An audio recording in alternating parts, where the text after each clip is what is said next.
Hello, this is RICKY, the Android guy. Hey guys, so today I'm going to be going over all of the new and just an overview of the Android 4.2 features.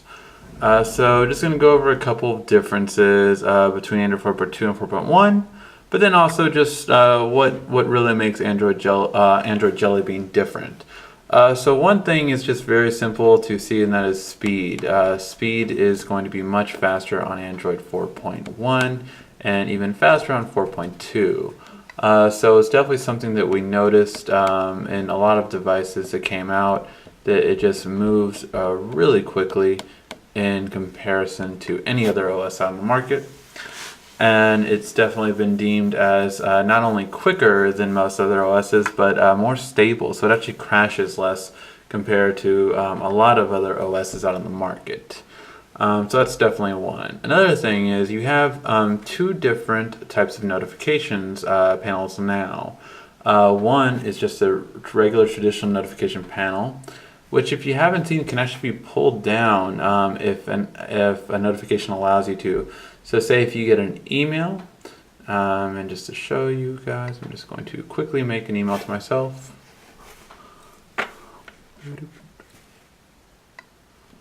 And I'm just going to call it LOL, smiley face.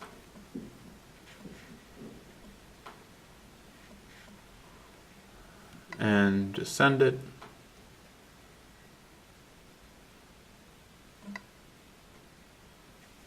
And damn it, it won't show up as a notification because I obviously sent it to myself. But basically, you can actually use two fingers to extend a notification, which basically, if I saw an email, I would actually be able to extend that email right then and there. So that's really nice. So I can see the exact email was from. If I get an email from multiple people, what happens is then I can actually see who sent each email. So it's just really nice that they kind of expanded that ability. If you want to close any notification, you just swipe it away and then it's gone. And if you want to swipe all of them away, just touch that little icon right here.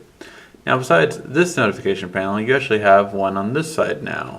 I forget what exactly it's called. It's called something like Central, I believe. But basically what this one is, you have a couple of different features over here. So one, you have your instant link to your Google Plus, which is indicated right there.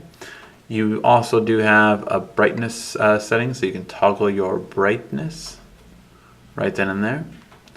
You also have a quick way to go into your settings, your Wi-Fi, auto rotate, lock on and off, your current battery life, and you can click on it to go right to it. And then of course your airplane mode and Bluetooth on and off. Now I do have one complaint about this that hopefully will be changed in an update shortly, but these ones actually do not turn it on and off. It actually open to the Bluetooth section if you click the Bluetooth one. So it's not a on and off toggle like these are, where how I use HD widgets. That is what this is, by the way, just in case you guys ask. You can turn things on and off right there, but you can't do it on here, which I just would like to see a quick update with that ability changed. They should just really be on and off switches. Now another thing obviously is Google Now. Now Google Now is from Android 4.1. They just did add a few features to it, but basically how you do it is holding down the home button and just swiping right up, and then you can see all of your Google Now stuff. So just to give you an example, you have like your games, so your favorite teams, and live updates on them, and it'll do the play-by-play. If the game is already ended, it will show you recap and highlights, and also box score. If it's before the game, it'll show you a preview, or if you want to buy tickets. Now it'll also have your favorite kind of restaurants and places you'd like to visit. You'll also have, if you allow it to, shipping information, so you can actually see your latest shipments and track the package right from here, which is really nice. And this goes for if you allow Gmail to be used for this, you can do for packages, you can do for hotel reservations, you can do for plane reservations, and one other one. But basically, you can do it for a lot of different types. So it's just really nice that you can do that. Let's see. You'll also tell you when to go to work. So I travel around more so than go to one place. But if you had one stable place for work, the really nice part about that is it'll actually tell you, hey, it normally takes you 10 minutes to get to work. Right now it's going to take you 25, and there you go. And this is showing me the next Lakers game, so preview, or if I want to buy tickets. Now, if you ever want to close an app, you can actually just push this button right here and then just close the app like so. And that allows you to close apps. Another thing in the email section, so if I just go right to the email and I want to archive this on Gmail, now you can actually just swipe it and that will archive it. I believe if you swipe it the other way, nope, either way it'll archive it. So that's really nice, just so cleans your emails very nicely. So I really like that it has that added to it now. Another really nice thing about it is in the camera app. So in the camera app for the 4.2, we have a couple of nice features. One is anywhere your thumb touches actually becomes the controls. So if you can see, guys, if I wanted to switch to the flash on or off, I can just do it right from here. So it's just quick, easy access for your controls. If I wanted to switch the EV to higher, I can do that, so now it's nice and bright. Or if I wanted to switch it to lower, I can do that from here too. So really nice the fact that you can do that kind of stuff.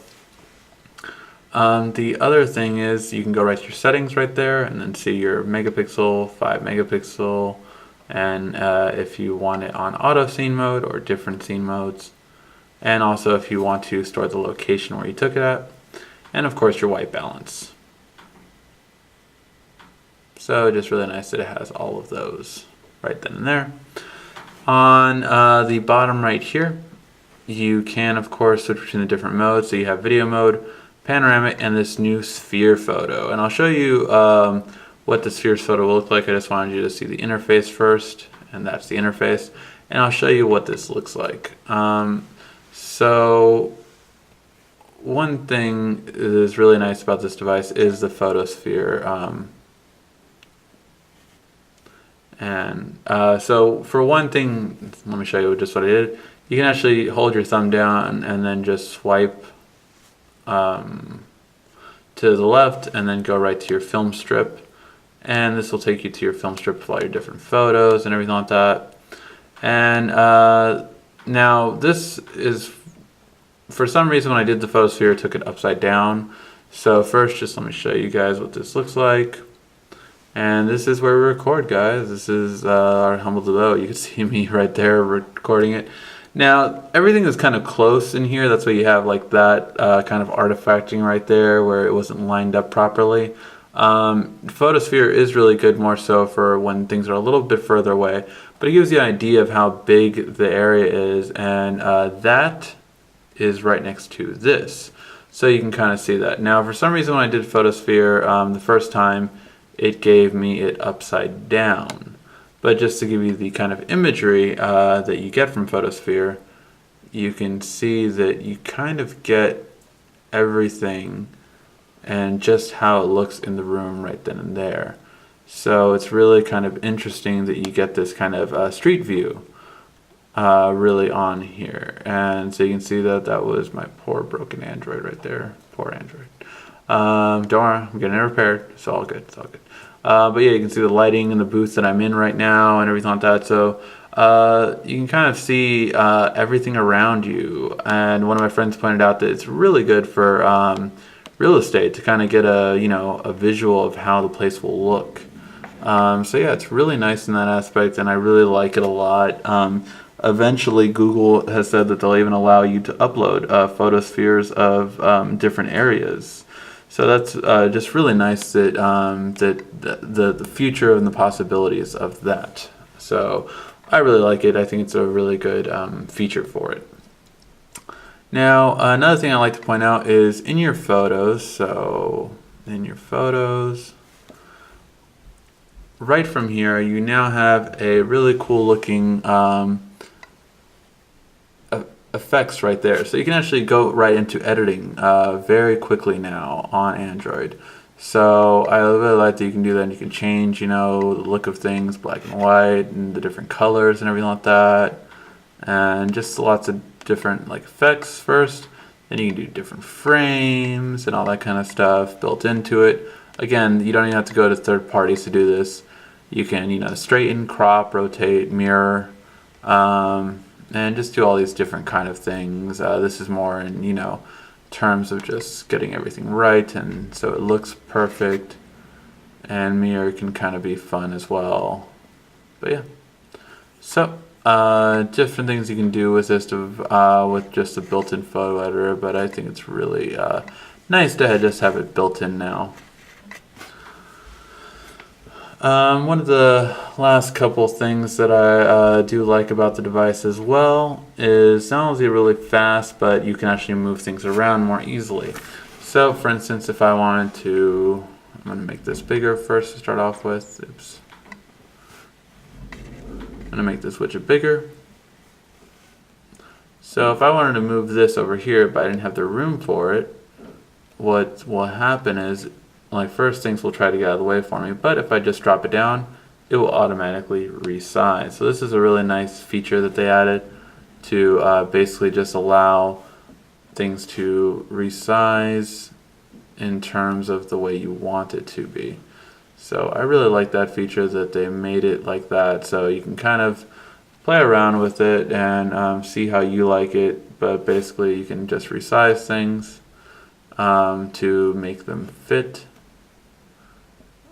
or things will just get out of your way. So really nice all around that it does it very simply and very easily to rearrange things just how you want them.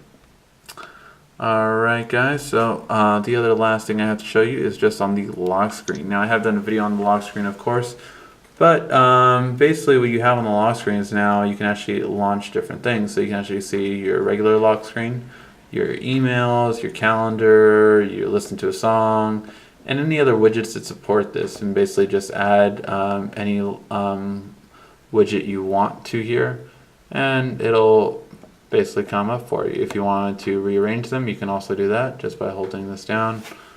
Oops. And then rearranging them as you see fit. So really nice. I have actually every lock screen I can. And then the last thing, of course, is only with tablets you can actually add multi-users. So that was one user right now, and this is another user. And as you can see, it looks completely different, and none of the apps transferred over from the other user. So that's just really nice setting that you have with these devices. So that is an overview on Android 4.2. If you guys have any questions, feel free to ask. This has been RICKY, the Android Guy.